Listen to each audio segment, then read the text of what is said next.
بسم اللہ الرحمن الرحیم۔ رمضان المبارک کے آداب کے بارے میں آج ہم گفتگو کریں گے۔ رمضان المبارک کا شایان شان استقبال کرنے کے لیے شعبان ہی سے ذہن کو تیار کیجیے اور شعبان کی 15 تاریخ سے پہلے کثرت سے روزے رکھ لیجیے۔ حضرت عائشہ صدیقہ کا بیان ہے کہ نبی کریم صلی اللہ علیہ وآلہ وسلم سب مہینوں سے زیادہ شعبان کے مہینے میں روزہ رکھا کرتے تھے۔ پورے اہتمام کے ساتھ رمضان المبارک کا چاند دیکھنے کی کوشش کیجیے۔ چاند دیکھ کر یہ دعا پڑھیے: اللہ اکبر، اللہم احلہ علینا بالامن والایمان والسلامتی والاسلام والتوفیق لما تحب وترضى ربنا وربک اللہ۔ اللہ سب سے بڑا ہے۔ اللہ یہ چاند ہمارے لیے امن، ایمان، سلامتی اور اسلام کا چاند بنا کر طلوع فرما اور ان کاموں کی توفیق کے ساتھ جو تجھے محبوب اور پسند ہیں۔ اے چاند، ہمارا رب اور تیرا رب اللہ ہی ہے۔ اور ہر مہینے کا نیا چاند دیکھ کر یہی دعا پڑھیے۔ ترمذی، ابن حبان وغیرہ میں یہ حدیث آئی ہے۔ رمضان المبارک میں عبادات سے خصوصی شغف پیدا کیجیے۔ فرض نمازوں کے علاوہ نفل کا بھی اہتمام کیجیے اور زیادہ سے زیادہ نیکی کمانے کے لیے کمر بستہ ہو جائیے۔ یہ عظمت و برکت والا مہینہ اللہ کی خصوصی عنایت اور رحمت کا مہینہ ہے۔ شعبان کی آخری تاریخ کو نبی کریم صلی اللہ علیہ وآلہ وسلم نے رمضان کی خوشخبری دیتے ہوئے فرمایا: لوگو، تم پر ایک بہت عظمت و برکت کا مہینہ سایہ فگن ہونے والا ہے۔ یہ وہ مہینہ ہے جس میں ایک رات 1000 مہینوں سے بہتر ہے۔ اللہ نے اس مہینے کے روزے فرض قرار دیے ہیں اور قیام اللیل یعنی تراویح کو نفل قرار دیا گیا ہے، اور جو شخص اس مہینے میں ایک فرض ادا کرے گا اللہ اسے دوسرے مہینوں کے 70 فرضوں سے برابر ثواب بخشے گا۔ پورے مہینے کے روزے نہایت ذوق و شوق اور اہتمام کے ساتھ رکھیے، اور اگر کبھی مرض کی شدت یا شرعی عذر کی بنا پر روزہ نہ رکھ سکیں تب بھی احترام رمضان میں کھلم کھلا کھانے سے سختی کے ساتھ پرہیز کیجیے، اور ساتھ ساتھ دوسروں کو بھی اس کی تلقین کیجیے، اور اسی طرح رہیے گویا کہ آپ روزے سے ہیں۔ تلاوت قرآن کا خصوصی اہتمام کیجیے۔ اس مہینے کو قرآن پاک سے خصوصی مناسبت ہے۔ قرآن پاک اسی مہینے میں نازل ہوا اور دوسری آسمانی کتابیں بھی اس مہینے میں نازل ہوئیں۔ حضرت ابراہیم علیہ السلام کو اس مہینے کی پہلی یا تیسری تاریخ کو صحیفے عطا کیے گئے تھے۔ حضرت داؤد علیہ السلام کو اسی مہینے کی 12 یا 18 کو زبور دی گئی تھی۔ حضرت موسیٰ علیہ السلام پر اسی مبارک مہینے کی 6 تاریخ کو توریت نازل ہوئی۔ لیے اس مہینے میں زیادہ سے زیادہ قرآن پاک پڑھنے کی کوشش کیجیے۔ حضرت جبرائیل علیہ السلام ہر سال رمضان میں نبی کریم صلی اللہ علیہ وآلہ وسلم کو پورا قرآن سناتے اور سنتے تھے آپ صلی اللہ علیہ وآلہ وسلم سے، اور آخری سال آپ نے 2 بار رمضان میں نبی صلی اللہ علیہ وآلہ وسلم کے ساتھ دور فرمایا۔ قرآن پاک ٹھہر ٹھہر کر اور سمجھ سمجھ کر پڑھنے کی کوشش کیجیے۔ کثرت تلاوت کے ساتھ ساتھ سمجھنے خاص خیال رکھیے۔ تراویح میں پورا قرآن سننے کا اہتمام کیجیے۔ ایک بار رمضان میں پورا قرآن پاک سننے کا اہتمام کیجیے۔ قرآن پاک سننا مسنون ہے رمضان المبارک میں، اس کا اہتمام ضرور کیجیے۔ تراویح کی نماز خشوع خضوع اور ذوق و شوق کے ساتھ پڑھیے، اور جوں توں 20 رکعت کی گنتی پوری نہ کیجیے بلکہ نماز کو نماز کی طرح پڑھیے تاکہ آپ کی زندگی پر اس کا اثر پڑے اور اللہ سے تعلق مضبوط ہو۔ اور اللہ توفیق دے تو تہجد کا بھی اہتمام کیجیے، صدقہ اور خیرات کیجیے، غریبوں، بیواؤں، یتیموں کی خبرگیری کیجیے، ناداروں کی سحری اور افطاری کا اہتمام کیجیے۔ نبی کریم صلی اللہ علیہ وآلہ وسلم کا ارشاد ہے، یہ مواسات کا مہینہ ہے۔ مواسات کہتے ہیں یعنی غریبوں، حاجت مندوں کے ساتھ ہمدردی کا مہینہ ہے۔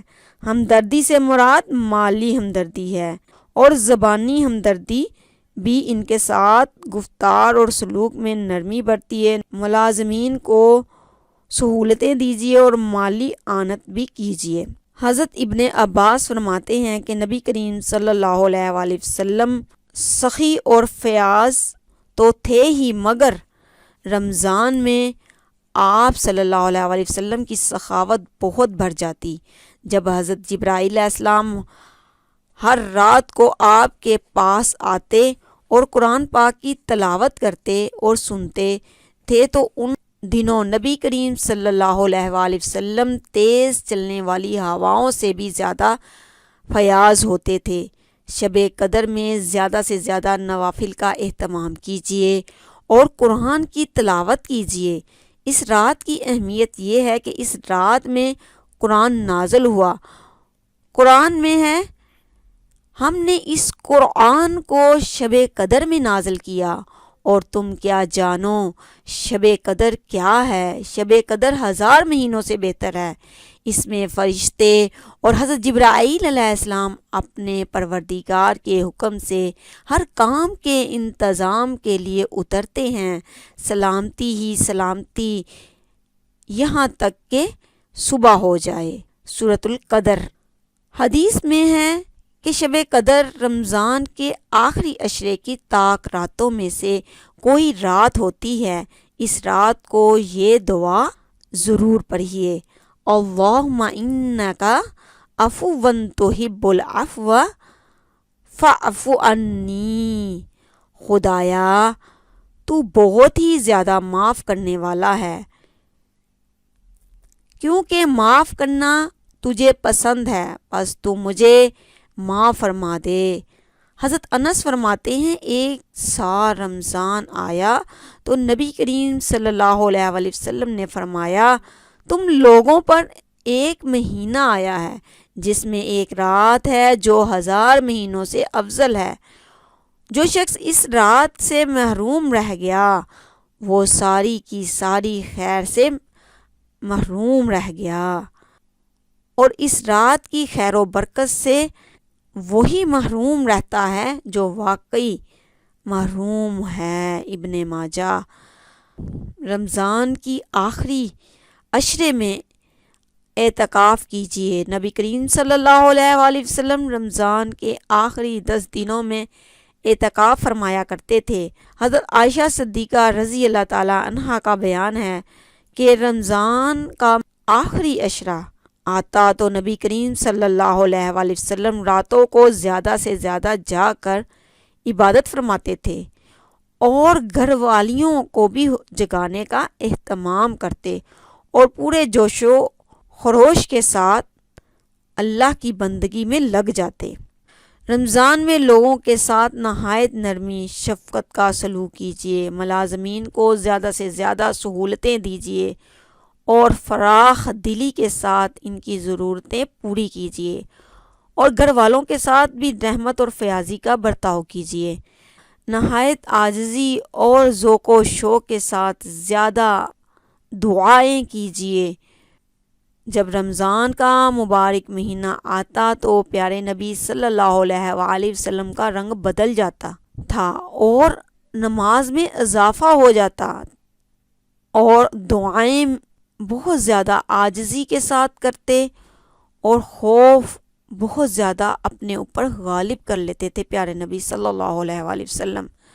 حدیث میں ہے کہ اللہ رمضان میں عرش اٹھانے والے فرشتوں کو حکم دیتے ہیں کہ اپنی عبادات چھوڑ دو اور روزہ رکھنے والوں کی دعاؤں پر آمین کہو۔